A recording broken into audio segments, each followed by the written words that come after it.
इस वीडियो में हम बात करने जा रहे हैं जो वर्क से रिलेटेड टेंडर्स होते हैं उनमें पार्टिसिपेट करने के लिए मिनिमम क्या एलिजिबिलिटी क्राइटेरिया होता है।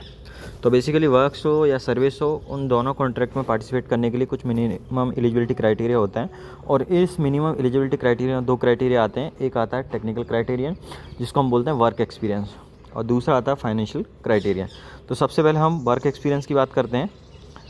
वर्क से रिलेटेड जो टेंडर्स होते हैं उसमें तो यहाँ पे आप लिखा हुआ देख सकते हैं बेसिक रिक्वायरमेंट क्या है। तो सबसे पहले इसमें टाइम फ्रेम दिया है कि उसने सिमिलर वर्क किया हो और ड्यूरिंग लास्ट 7 ईयर। आप 7 ईयर काउंट कैसे करेंगे? Last day of month previous to the tender is invited. मान लो फॉर एग्जांपल टेंडर अप्रैल में इनवाइट किया गया है, तो 7 ईयर कहाँ से कंसिडर करेंगे? 31 मार्च से पीछे, ठीक है। अब इसमें उसने बोला है कि विद इन 7 ईयर्स उनने कुछ 3 क्राइटेरिया दिए हैं, इसमें से कोई ना कोई एक एलिजिबिलिटी क्राइटेरिया फुलफिल होना चाहिए।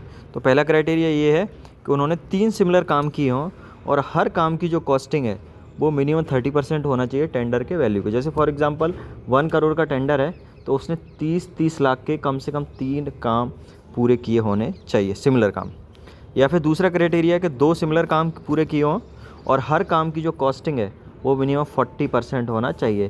जैसे 1 करोड़ का टेंडर है तो उसने जो 2 काम किए हैं उसकी जो वैल्यू है वो मिनिमम 40 लाख रुपए होना चाहिए। या फिर उसने एक सिमिलर काम किया हो और उस सिमिलर काम की जो वैल्यू है, कॉस्टिंग है, वो 60% होना चाहिए टेंडर की वैल्यू की। जैसे 1 करोड़ का टेंडर है तो कम से कम उसने 60 लाख का काम किया होना चाहिए, ठीक है। तो ये सब नीचे वहीं लिखा हुआ है। फिर इसके बाद है सब कॉन्ट्रैक्टर ये।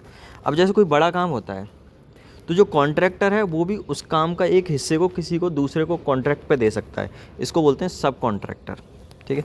तो उसके लिए भी कुछ क्राइटेरिया दिया हुआ है। सब स्लेटिंग इज इंटेंडेड मस्ट हैव। अब सब कॉन्ट्रैक्टर उसके भी कुछ क्राइटेरिया दिया है कि उसने जो भी काम उसको दिया जा रहा है उसने कम से कम 35% सिमिलर काम किया हो और ये सिमिलर काम किया हो विद इन 5 ईयर। और टाइम फ्रेम कैसे कैलकुलेट करते हैं? जैसे पहले करते थे वैसे ही। अब देखो इसमें एक चीज़ लिखा हुआ है 50 लाख 50 लाख तक का कोई भी काम है तो उसके लिए प्रायर एक्सपीरियंस की ज़रूरत नहीं होती है, ठीक है। तो ये हो गया। अब इसके बाद चलते हैं दूसरा क्राइटेरिया। ये हमने वर्क क्राइटेरिया डिस्कस कर लिया, अब हम दूसरा क्राइटेरिया डिस्कस करेंगे। दूसरा जो क्राइटेरिया है वो है आपका ये फाइनेंशियल क्राइटेरिया।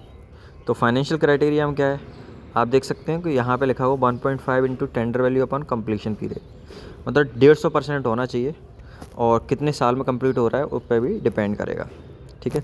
अब ये जो टर्नओवर है, इसमें टर्नओवर की बात की गई है। टर्नओवर कैलकुलेट कौन करेंगे?